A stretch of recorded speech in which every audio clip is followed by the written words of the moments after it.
Welcome to data science and machine learning course. Previous session पे reinforcement के हवाले से हमने बात की कि एक्चुअली रीइंफोर्समेंट लर्निंग क्या है, और फिर हमारी ये बात हुई थी कि हम किन किन एल्गोरिथम को या प्रोसेस को डिस्कस करेंगे। तो इस सेशन पे हम मार्कव डिसीजन प्रोसेस को डिस्कस करने जा रहे हैं कि एक्चुअली मार्कव प्रोसेस डिसीजन क्या है। मार्कव डिसीजन प्रोसेस को समझने से पहले हम सबसे पहले उस लर्निंग को समझते हैं जो हम प्रीवियस सेशन से पढ़ते हुए आए। यानी हमने सबसे पहले अपने मॉडल को ट्रेन किया, और ट्रेन करने के बाद जब आप उसे ट्रेन करते हो तो उसका मतलब ये है कि वो ट्रेनिंग जो पार्ट होती है वो पास्ट में चले जाती है, और अब वो अपने पास्ट डेटा के बिहाफ पर फ्यूचर में या आने वाले वक्तों में कोई डिसीजन लेगा। ठीक है, जैसे सुपरवाइज लर्निंग के अंदर हमने देखा। लेकिन मार्कव डिसीजन रीइंफोर्समेंट लर्निंग के पार्ट में हमें ये बताती है कि एक्चुअली ये प्रोसेस या ये एल्गोरिथम मेमोरी लेस है। जब ये मेमोरी लेस है तो इसका मतलब है कि इसके अंदर ऐसी कोई भी ऐसा प्रोसेस मौजूद नहीं है जो अपने प्रीवियस या पास्ट डेटा की बुनियाद पर कोई डिसीजन ले सके।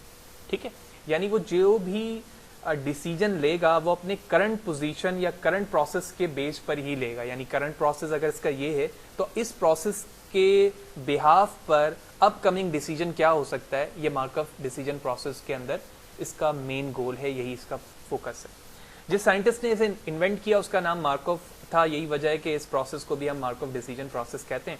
तो Markov model is a stochastic model that assume that Markov property stochastic model a process where the state depend on previous state in a non-deterministic way। ठीक है, कोई deterministic नहीं है, non-deterministic way, यही वजह है कि वो previous चीज़ों पर बेस नहीं कर रहा है।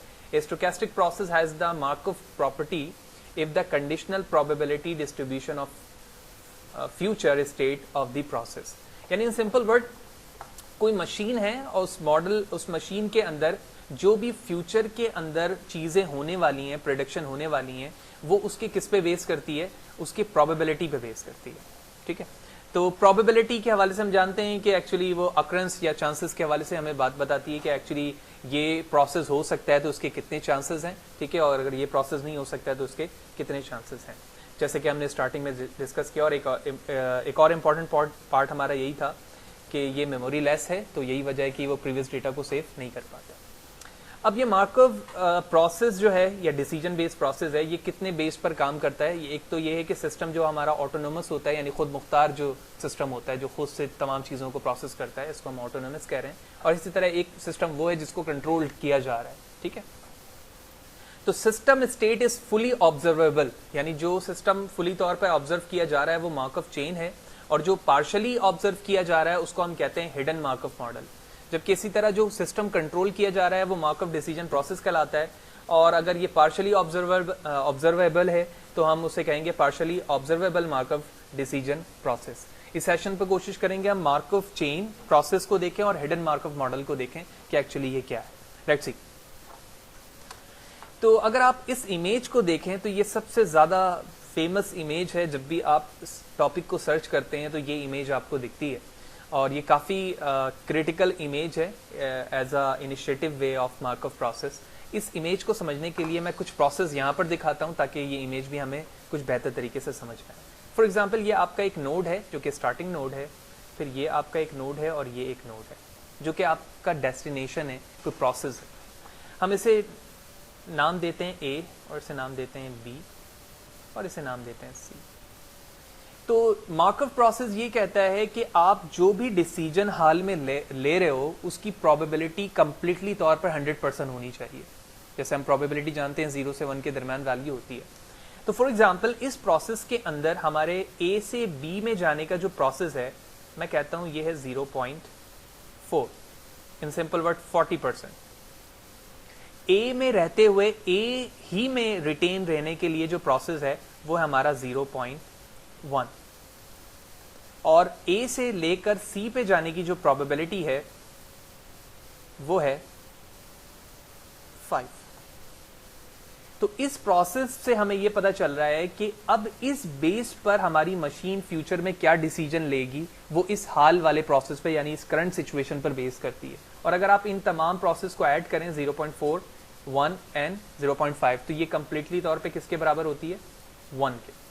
और यही डेफिनेशन भी कहती है, यानी जितने डिसीजन लिए जाएंगे उन तमाम डिसीजन का जो सम है वो हमेशा 1 के बराबर होना चाहिए। अगर 1 के बराबर नहीं है तो आप मार्कव प्रोसेस डिसीजन को बेस नहीं कर रहे हैं, यानी उस एल्गोरिथम के प्रोसेस पर आप पूरा नहीं उतर रहे हैं।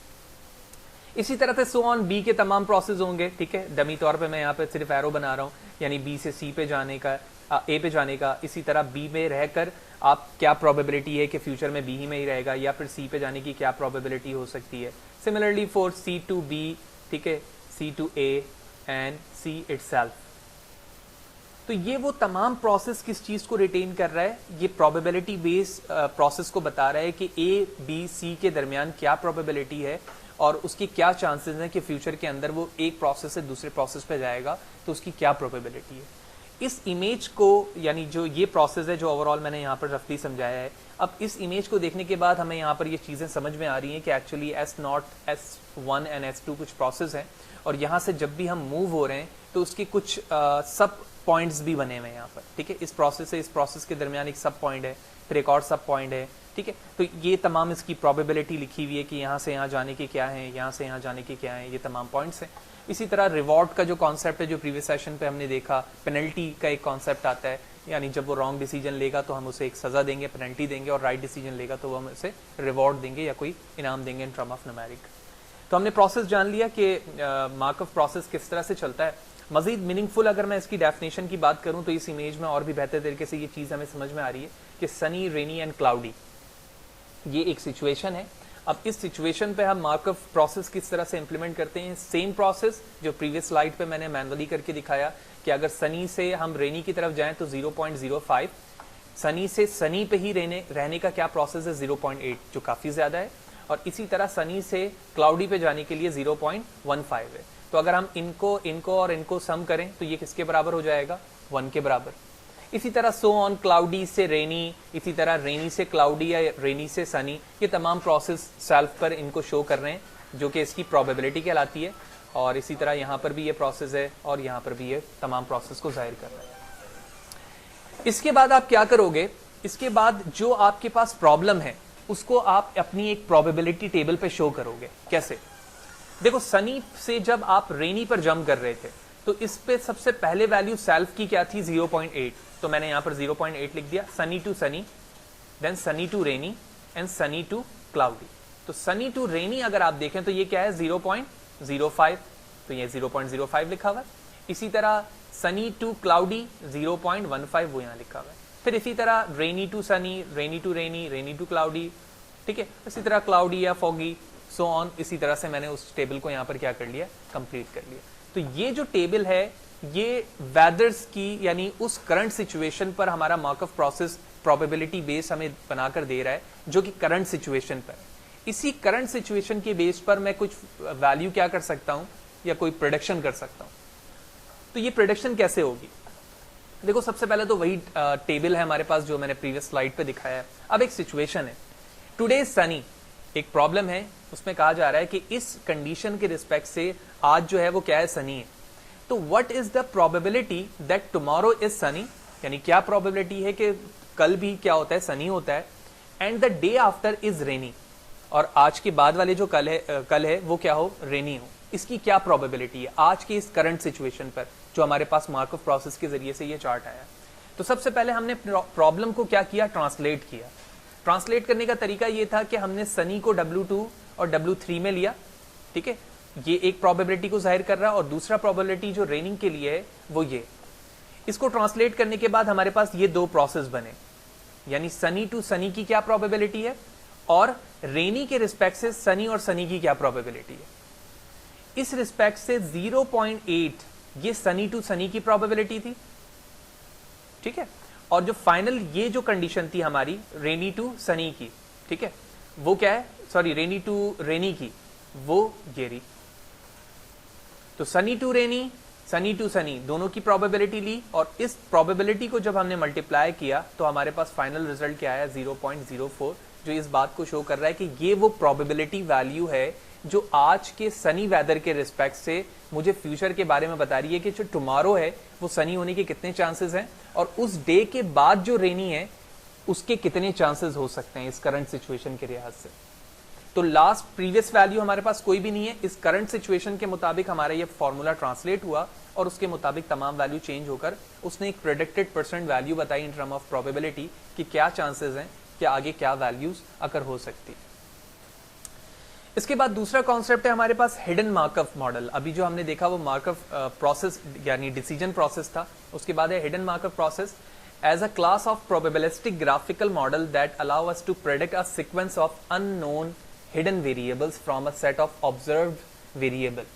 अभी तक जो प्रोसेस आपके पास मौजूद थे वो तमाम शो थे, लेकिन हिडन के अंदर क्या किया जाता है कि उन वेरिएबल के सेट को आप फाइंड करना चाह रहे हैं, ऑब्जर्व करना चाह रहे हैं जो क्या है, अननोन है या hidden. A simple example of hidden Markov model is predicting the weather। आप प्रेडिक्ट वेदर कर सकते हैं हिडन वेरिएबल से based on a type of cloth that someone wear, यानी किसी शख्स के कपड़े पहनने से, यानी जो कपड़ा उसने पहन रखा है उसके बेस पर मैं ऑब्जर्व कर सकता हूं कि इस वक्त वेदर क्या है। ठीक है, जो प्रोसेस है वो उसके बिहाइंड क्या है, हाइड हुआ है ना भाई। मैं कपड़ा दिख के कैसे बता सकता हूं कि वो चीज वहां पर सिचुएशन क्या है, सनी है, हॉट है, विंटर है, वट जो है, तो वो सिचुएशन हमें बता रही है कि इस वक्त जो मार्कअप का प्रोसेस है मार्कअप का वो हिडन है। इसको मजीद आसान लफ्जों में देखें तो hidden Markov model is a statistical model in which the system being model is assume to be a Markov process which unobserve hidden state, यानी ये काम मार्कअप की तरह से ही कर रहा है लेकिन जो इसकी स्टेट है वो क्या है, अनऑब्जर्व्ड है। इसी तरह it can be considered the simplest dynamic basin network. ठीक है, बेसिन नेटवर्क की तरह ये काम करता है। Hidden model are specially known for their application in temporal pattern recognition such as speech, handwriting, gesture recognition, part of speech, tagging, musical scores, following partial discharge and bioinformatics। इन तमाम चीज़ों के लिए हम हिडन मार्कअप को क्या कर रहे होते हैं, यूज़ कर रहे होते हैं, जिसके ज़रिए से हम अननोन या हिडन वेरिएबल्स को क्या कर रहे हैं, ऑब्जर्व कर रहे हैं। एक छोटी सी एग्जाम्पल से देखते हैं और यहाँ पर और भी अच्छी तरीके से हमें ये बात समझ में आएगी। तो आपके पास कुछ स्टेट हैं, जैसे आप रेनी और सनी, ये दो कंडीशन है आपके पास। इसके बिहाफ पर तुम ये बता रहे हो कि जो कैंडिडेट है वो वॉक करेगा, रुकेगा, या फिर वो चीज काम को क्या करेगा, क्लीन करेगा। ये वो स्टेट है जो हिडन है। जैसे अभी हम एग्जांपल पे देखा कि हम वेयरिंग क्लॉथ के बेस पर ये बता रहे हैं कि वेदर की कंडीशन क्या होगी। ठीक है, जो हिडन स्टेट है। The term hidden refer to the first order Markov process behind the observation. ये पहला हिडन रेफर कर रहा है कि कोई चीज ऐसी है जो हमारे ऑब्जर्वेशन के बिहाइंड क्या हुई हुई है, हाइड हुई हुई है। Observation refer to the data we know and can observe। Markup process is shown by the interaction between rainy and sunny in below diagram and each of these are hidden state। यानी rainy और sunny जो है वो below diagram के अंदर hidden state पे मौजूद है। सबसे जो स्टार्टिंग स्टेज है हमारा, जिसको हमने स्टार्ट से बताया हुआ, ये है इनिशियल प्रोबेबिलिटीज में से। ठीक है, यानी इनिशियल क्या प्रोबेबिलिटी है कि मैं रेनी की तरफ मूव कर सकता हूँ या फिर सनी की तरफ। तो 0.6 एंड 0.4 इक्वल टू 1, तो ये स्टार्टिंग स्टेट हमारी यहाँ पर एंड हो गई। उसके बाद जो रेनी और सनी है ये ट्रांजैक्शन प्रोबेबिलिटीज हैं। आप देख रहे हो रेनी में 0.7% सेल्फ है कि रेनी ही रहे, और 0.3 है कि सनी रहे, जबकि सनी के अंदर 0.6 एंड 4 है, ये भी 1 के बराबर हो गए। और उसके बाद इमिशन प्रोबेबिलिटीज जो नीचे डॉटेड कलर्स के साथ मौजूद है। यानी इस फॉर्म से मैं ये प्रेडिक्ट कर रहा हूं हिडन स्टेट पर कि रेनी कंडीशन पर क्या चांसेस हैं कि आप क्लीन की तरफ मूव करोगे, शॉप की तरफ मूव करोगे, या सिर्फ सिंपल वॉक करोगे। और इसी तरह अगर सनी स्टेट है तो आप इस पे देख रहे हो कि 0.5% है कि आप वॉक करो, 0.3 है कि आप क्या करें, सिर्फ और सिर्फ शॉप पर जाएं, या फिर 1 स्टेट है कि ये 1 करें, और 0.6% क्या है कि ये खुद सनी पे रहे। यानी उसके हवाले से हम पहले बात कर चुके हैं। तो ये वो तमाम स्टेजेस हैं जिसके बिहाफ पर हमने हिडन स्टेट को क्या किया, यहाँ पर परफॉर्म किया। और ये जो हिडन मार्कअप है, हम जब इसे प्रैक्टिकली इंप्लीमेंट करेंगे तो और भी बेहतर तरीके से ये चीज़ें हमें समझ में आएगी कि एक्चुअली मार्कअप डिसीजन प्रोसेस और हिडन मार्कअप प्रोसेस में बेसिक डिफरेंस क्या है, और किस तरह से हम इनिशियल यानी ट्रांजैक्शन प्रोबेबिलिटीज स्टेज से हम इमिशन प्रोबेबिलिटीज की तरफ जाते हैं, और किस तरह से उसको बाय वैल्यू प्रेडिक्ट करके बता रहे होते हैं।